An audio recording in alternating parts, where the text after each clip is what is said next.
Assalamualaikum warahmatullahi wabarakatuh. Kami dari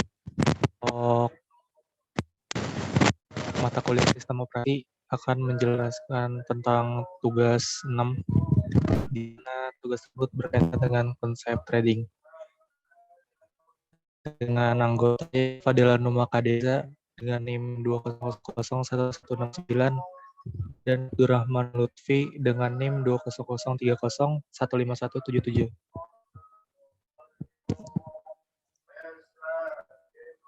Jadi ini ada beberapa yang akan dibahas. Contoh program multitrading, konsep user thread, dan konsep kernel thread. Yang pertama, tunjukkan 2 contoh pemrograman dari multitrading yang dapat meningkatkan sebuah solusi thread tunggal. Jadi seperti yang dibahas di beberapa tugas sebelumnya, multithread itu memiliki kelebihan untuk mempercepat proses yang sedang berjalan. Konsep multitrading ini seperti membagi tugas, di mana tugas tersebut dibagi menjadi bagian-bagian kecil dan dikerjakan oleh masing-masing thread. Hal ini yang dapat meningkatkan waktu proses. Contoh sebuah task yang menggunakan single thread dan dapat ditingkatkan performanya ketika menggunakan multithread adalah web server dan rendering grafis game. Lalu di sini ada beberapa contoh sederhana di mana menggambarkan konsep multithread. Jadi ini ketika menggunakan single thread dan outputnya untuk mengeluarkan proses outputnya memakan waktu sekitar 24 detik. Tapi ini ketika ditambahkan fitur trading multithread, di mana untuk ngeprint fungsi yang satu dan fungsi kedua ini dilaksanakan oleh masing-masing thread. Dan kita bisa lihat bahwa waktu prosesnya menjadi 12 detik. Itu tandanya bahwa multithreading dapat mempercepat proses. Nah, program tadi itu menggambarkan bahwa multithread dapat mempercepat sebuah proses. Dalam kasus lain, multithread juga dapat digunakan untuk multitasking. Jadi, proses atau permintaan user akan ditangani oleh thread yang berbeda. Sebagai contoh, proses yang terjadi pada web server atau software seperti rendering grafis pada game. Ini ada contoh multithread pada web server. Web server dapat melayani banyak request data pada satu waktu dengan menggunakan konsep multithreading. Misal meload data gambar secara bersamaan atau melakukan beberapa tugas multitasking secara bersamaan. Nih contohnya ada klien 1 dan klien 2, di mana klien 1 dan 2 ini merequest It's 21:27.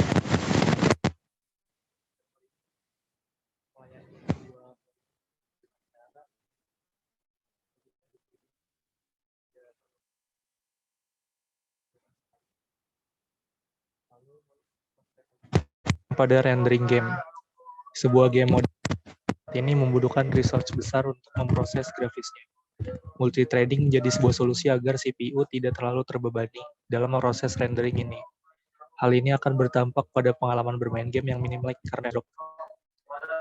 Ini contoh multithread sekaligus multiprocessing. Sebenarnya ada CPU, GPU yang memproses masing-masing frame yang akan ditampilkan.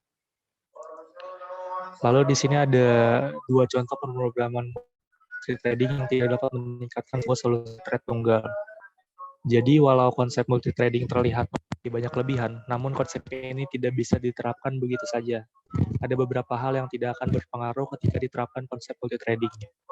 Hal tersebut contohnya adalah rendering hasil edit video atau foto dan program image processing.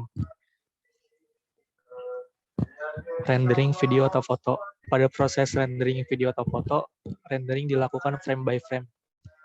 Jadi walaupun menggunakan konsep multithread, video atau foto tetap diproses secara berurutan frame by frame. Proses thread tidak bisa dilakukan secara bersamaan. Lalu berikutnya image processing. Hal ini juga software. Semua proses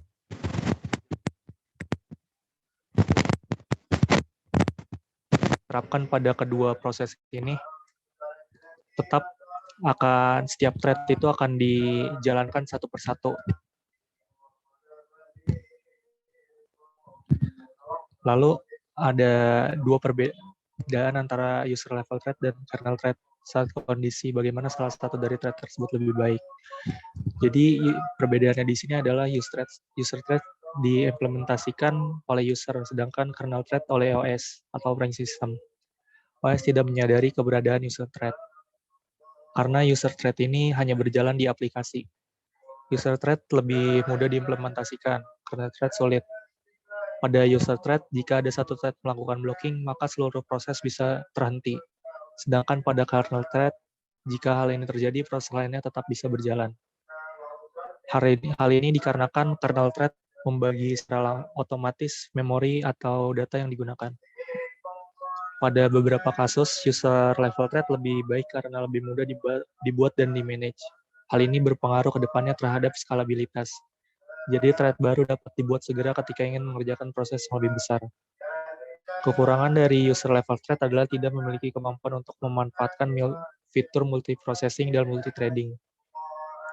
Hal ini karena user level thread tidak berkomunikasi langsung dengan CPU dan walaupun hal ini bisa saja dilakukan dengan satu catatan bahwa user level thread ini dibuat dengan tujuan yang spesifik. Lalu materi berikutnya akan dibacakan oleh Abdurrahman Lutfi.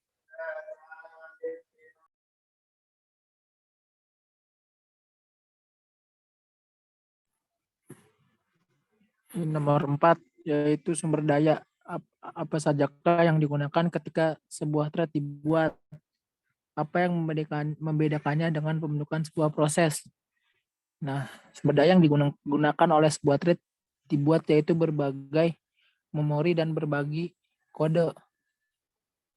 Yang membedakan pembuatan thread dengan proses yaitu dalam pembuatan sebuah proses banyak dibutuhkan pengalokasian memori dan sumber daya. Alternatifnya adalah dengan penggunaan thread. Karena thread terbagi memori dan sumber daya proses yang memilikinya, maka akan lebih ekonomis untuk dibuat konteks switch thread. Akan susah untuk mengukur perbedaan waktu antara proses dan thread dalam pembuatan dan pengaturan. Tetapi secara umum pembuatan dan pengaturan proses lebih lama dibandingkan thread. Selanjutnya contoh dari konteks switch thread. Proses 1 ada thread 1, thread 2, thread 3, dan ada proses keduanya. Sama seperti proses 1. Lanjut. Yang kelima, jelaskan tindakan yang diambil oleh sebuah kernel saat alih konteks antara kernel level thread. Karena pengaturan thread dilakukan oleh sistem operasi, maka pembuatan dan pengaturan kernel thread terlebih lambat dibandingkan user thread. Maka kernel level thread dapat dikatakan lebih baik dari user level thread adalah thread yang diatur oleh kernel. Karena itu, jika sebuah thread menjalankan blocking sistem call, maka kernel dapat menjadwalkan thread lain di aplikasi untuk melakukan eksekusi. Kemudian, pada lingkungan multiprosesor, kernel dapat menjawab thread-thread pada prosesor yang berbeda. Sumbernya dari main materi ya. Lanjut. Dan poin terakhir, jelaskan tindakan yang diambil oleh sebuah thread library saat alih konteks antara user level thread. Thread library menyediakan fasilitas untuk pembuatan thread, penjadwalan thread, dan manajemen thread tanpa dukungan dari kernel. Karena kernel tidak menyadari user level thread, maka semua pembuatan dan penjadwalan thread dilakukan di user space tanpa intervensi dari kernel. Oleh karena itu, user level thread biasanya cepat untuk dibuat dan diatur. Tapi user thread mempunyai kelemahan, yaitu apabila kernel yang merupakan thread tunggal, maka apabila salah satu user level thread menjalankan blocking system call, maka akan mengakibatkan seluruh proses diblok. Walaupun ada thread lain yang dapat jalan dalam aplikasi tersebut. Contohnya, user thread libraries adalah POSIX thread, Maxi thread, dan Solaris thread. Sekian dari Saya Abdurrahman Lutfi dan Fadil Makadinza. Dan berikut daftar pusaka yang dirangkum dari nomor 1 sampai 6. Dari kami. Wabarakatuh.